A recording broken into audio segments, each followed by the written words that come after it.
नमस्कार. आनंदा engineering works RK मशिनरीमध्ये आपलं स्वागत आहे. ही आहे आपल्याकडे आता 3 HP शेवई मशीन आणि याचबरोबर आहेत 3 HP आटा चक्की आणि हे तिघं प्रोडक्ट विथ पापड मशीन. हे आपलं प्रोडक्ट आता जातं आहे शिवा राहुडकर यांच्याकडे अकोला इथे. तर पाहूया आपण आता शेवई मशीनमधून शेवई कशा तयार होतात. तर हे बघा, आता आपण आहे ना रव्याच्या शेवई बघत आहोत. तर आपण यामध्ये रवा आणि पाणी मिक्स करतोय. हे आपलं आता रवण तयार आहे.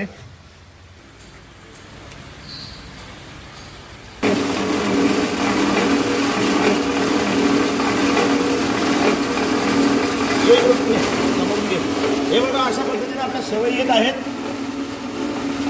घ्या मॅडम, काढून घ्या शेवई. मॅडम शेवई काढा.